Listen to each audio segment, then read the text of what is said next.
आज के लेक्चर में हम देखेंगे प्राचीन इतिहास का फर्स्ट पॉइंट, पूरा पाषाण काल। लास्ट लेक्चर में हमने देखा था कि पूरा सिलेबस देखा था कि हम किस तरीके से आगे बढ़ेंगे। तो आज के सेक्शन में हम क्या देखेंगे कि पूरा पाषाण काल है। पूरा पाषाण काल के जो पूरा all the information, study material और पूरे नोट्स देंगे, पूरे पॉइंट टू पॉइंट समझेंगे कि पूरा पाषाण काल था क्या, इम्पोर्टेंट साइट्स क्या है और एग्ज़ाम में क्या आता है और किस पे सबसे ज़्यादा ध्यान देने की आवश्यकता है। पूरा पाषाण काल जो है, पूरा पाषाण काल लगभग 25 लाख वर्ष पहले से स्टार्ट होता है और जो ख़त्म होता है पूरा पाषाण काल वो होता है 10,000 BCE तक, ईसा पूर्व तक, यानी ईसा मसीह के जन्म से पहले तक। यानी ये 25 लाख वर्ष पहले की कहानी है। उसके बाद इसी तरह हम देखेंगे आगे कि मध्य पाषाण काल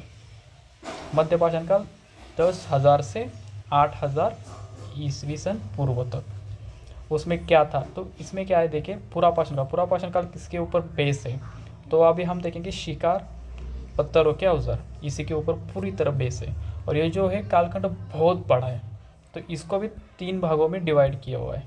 तो हम देखेंगे कौन से 3 पार्ट है जिसके अंदर पूरा पाषाण काल को भी डिवाइड किया हो। उसके बाद मध्य पाषाण काल। जो मध्य पाषाण काल है, मध्य पाषाण काल छोटे औजार, इसमें चेंज क्या हो गया, बस सेम सब कुछ है, बस औजार छोटे हो गए, यानी पत्थर की जो साइज़ है वो छोटे हो गए। यानी इंसान को पता चल गया कि छोटे औजारों से भी हम शिकार कर सकते हैं। अल्टीमेटली उसका जो एम था तो वो एक ही था कि वो शिकार करना और शिकार करके आप जीवन जीना, पेट भरना। ये हो गया मध्य पाषाण काल का। नव पाषाण काल में क्या है देखिए कि ये 8,000 वर्ष से 3,000 वर्ष BCE तक चला। इसमें एक चीज़ ऐड हो गई खेती करना और स्थायी जीवन, यानी नगरीकरण हो गया, यानी ग्रामीण वस्ती होना स्टार्ट हो गए। लोग एक जगह पे स्थायी होना शुरू, जंगल से निकल के मैदानों में आके बैठना शुरू कर दिया। यानी इन दोनों में बस साइज़ का फ़र्क है, लेकिन ये पूरी तरह टर्निंग पॉइंट साबित होता है मनुष्य जीवन का, यानी विकास का। अभी हम देखेंगे पूरा पाषाण काल में भी 3 भाग है। हम देखेंगे पूरा पाषाण काल में देखिए जंगल में कैसे क्या कर रहा है, कुछ फ्रूट से, ये सारे जानवर से, पत्थर है, यानी इसी के ज़रिए ही वो शिकार करता था। ये गुहा दिख रहे पीछे, ये पूरा जंगल है, तो ऐसे ही उसका जीवन था। तो ये कब था, 25 लाख पहले 10,000 BCE तक। और ये सबसे प्राचीन काल है, यानी मनुष्य का स्टार्टिंग फेज़ है, शुरुआती काल है। इसी को आदिमानव कहा जाता था, जो पाषाण काल में था। या इस समय ना हिमयुग भी चल रहा था, यानी पृथ्वी पर ना इतना टेम्परेचर नहीं था, ग्लोबल वार्मिंग नहीं था, पूरी तरह ठंडा था, पूरा मौसम ठंडा था। ये दिख रहे, हम देख सकते थोड़ा थोड़ा इमेजेस में भी। ये इमेज AI के द्वारा जनरेटेड है, तो ये इसमें देख सकते पूरा ठंडा ठंडा माहौल था, तो हिमयुग भी चल रहा था उस समय। तो ये देखिए इसके उपभाग, मैंने क्या कहा कि पाषाण काल को भी 3 भाग में डिवाइड किया है और पूरा पाषाण काल को फिर 3 भागों में डिवाइड किया है। तो पहला फेज था वो निम्न पूरा पाषाण काल। निम्न पूरा पाषाण काल का था 25 लाख वर्ष से 1 लाख वर्ष ईसा पूर्व तक। इसमें क्या था, बड़े बड़े औजार थे, बड़े बड़े पत्थरों को ही ऐसे पर्वत के ऊपर लेके जाते थे, बड़े पत्थर या ऊपर ही रहते थे पत्थर, और नीचे कोई भी जानवर आ जाता था तो जानवर के ऊपर ऐसे छोड़ देते थे, तो वो जानवर को जाके लग जाता था, फिर वो जाके किसी पत्थर को लग जाता था, तो उससे क्या होता था कि वो टूट जाता था। तो टूटने के बाद ना फिर क्या हो गया, अगले पड़ाव में, यानी कुछ समय के बाद उनको समझ आ गया कि छोटे छोटे पत्थरों से हम अचूक निशाना लगा सकते हैं। तो 1 लाख से 40,000 वर्ष पूर्व तक मध्य पूरा पाषाण काल का स्टार्ट हो गया। इसमें क्या हो गया कि पत्थरों का साइज़ या औजारों का साइज़ थोड़ा छोटा हो गया, यानी एम करना अचूक, यानी छोटे पत्थर होना शुरू हो गया। बाकी उच्च पूरा पाषाण काल ये 40,000 से 10,000 तक BCE तक, यानी ईसा मसीह के जन्म से पहले का है। तो इसमें क्या हो गया, उन्नत औजार, यानी पूरा जैसे पत्थर मार मार के वो टूटता था, तो टूटने से क्या होता है, छोटा होता है, छोटा और धारदार बनने लगा। तो जो औजार होते थे वो उन्नत उन्नत यानी धारदार बने, और उसके साथ साथ कला का भी विकास हो गया।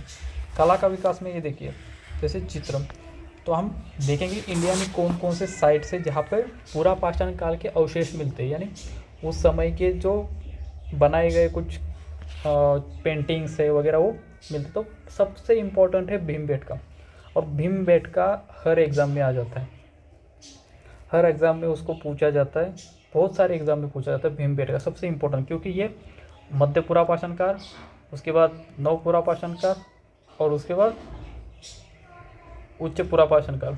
इन तीनों में तीनों की साइट है ये, पुरा पाषाण काल, मध्य पाषाण काल और नव पाषाण काल, इन तीनों की ये लगभग इसमें साक्ष्य मिलते हैं। इसमें देखिए भीमबेटका में क्या क्या मिलता है, तो इसमें ये देखो शिकार करने वाला कोई जानवर है, जानवर के ऊपर कुछ दिख रहा है, ऐसे ऐसे पेंटिंग बनाई गई उस समय।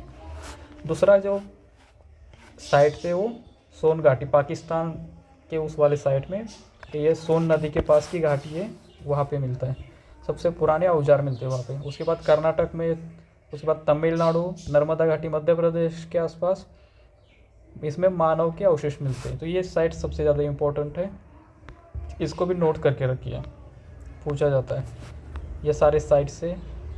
ये भीमबेटका हो गया। आगे हम देखेंगे मनुष्य के टाइप्स ऑफ ह्यूमन, यानी मनुष्य के जो टाइप्स है, ये जो होमो सैपियंस है ये कब थे, ये थे आदि मानव के टाइम पे, यानी धीरे धीरे मानव में क्या हो गया, विकास हो गया। तो क्या हो गया, केस बाल हो गया, बाल कम हो गए, उसके साथ जो रीढ़ की हड्डी थी वो स्ट्रेट हो गई, हाइट बढ़ गई या फिर कम हो गई, उसके साथ साथ चेहरे का जो बनावट है वो चेंज हो गया, वैसे वैसे ऐसी प्रजातियाँ चेंज होती रही। तो ये था आदि मानव के टाइम के। अभी जो चल रहा है वो होमो सैपियंस चल रहा है, ये चल रहा है। ये था मध्य पुरा पाषाण काल, नव पाषाण काल से ये स्टार्ट हो गया, अभी ये चल रहा है। यानी अनावश्यक जो था, जैसे टेल थी वो तो वो पूछ हट गई, ऐसे ऐसे विकास होता गया मनुष्य में भी। आगे औजार देखिए, पत्थरों के औजार है, ऐसे बड़े बड़े औजार या ऐसे धारणों के लिए इसी से ही शिकार करते थे। और धीरे धीरे जैसे नवपाषाण काल वगैरह आ गया तो ये इस तरीके से पत्थर से औजार बनना स्टार्ट किया, जैसे हाथ कुल्हाड़ी तो ये हो गई, उसके बाद क्लीवर तो ये हो गया क्लीवर, इसके बाद चॉपर वगैरह, ये चॉपर, ऐसे अलग अलग हथियार बनना शुरू हो गए, उन्नत हथियार बनना शुरू हो गए थे। इसका जो मोटिव था वो एक ही था कि शिकार करना और रक्षा करना। उसके आगे हम देखेंगे जीवन शैली क्या थी उनकी। तो जीवन शैली हम देख सकते हैं, ये देखो जैसे गुहाओं में रहते थे, वो आग जलाती, यानी आग का उनका ज्ञान हो गया था उनको। उसके बाद गुहाओं में निवास करते थे, घूमते रहते थे, एक जगह पे स्थायी नहीं थे। शिकार करना और उसको खाना और फल फूल खाना, यही उनका लाइफस्टाइल था। उसके साथ ही सबसे इम्पोर्टेंट है, एग्ज़ाम में पूछा जाता है कला, आर्ट एंड कल्चर क्या था उस समय। तो हमने देख लिया भीमबेटका का। तो भीमबेटका में क्या क्या है, तो चित्र है, चित्र के साथ किसके चित्र है, जानवरों के और शिकार के दृश्य है। हमने देखा था शिकार के दृश्य, ये देखिए ये कुछ मार रहा है, ये कुछ मार रहा है, ये पीछे भाग रहे हैं ये लोग, और ये जानवर आगे भाग रहा है, तो ये शिकार के दृश्य है। यानी जानवर और शिकार के दृश्य भीमबेटका में दिखाई देते हैं। उसके साथ इसकी विशेषता है, लास्ट पॉइंट है सबसे इम्पोर्टेंट मेंस पॉइंट में वगैरह लिखने के लिए मेंस में। तो इसमें क्या था, सबसे पुराना काले मानव का, पत्थरों के औजार थे, घूमतू जीवन यानी घूमते रहते थे, आग की खोज हो चुकी थी हमने देखा है, उसके साथ शिकार करते थे और गुहाओं में चित्रकला करते थे। तो ये था पुरा पाषाण काल। इसी के साथ अगला जो ये पुरा पाषाण काल, नेक्स्ट वीडियो में हम क्या देखेंगे, मध्य पुरा पाषाण काल, इसके बारे में देखेंगे सारी इंफॉर्मेशन। ऐसे ही नोट्स भी प्रोवाइड किए जाएंगे आपको, और एग्ज़ाम के पॉइंट ऑफ व्यू से ही पॉइंट टू पॉइंट ही एक्सप्लेन किया जाएगा सब कुछ। इसी के साथ साथ हम इस वीडियो को यहीं पे रोकते हैं। Thank you so much, like share और सब्सक्राइब करें। Thank you.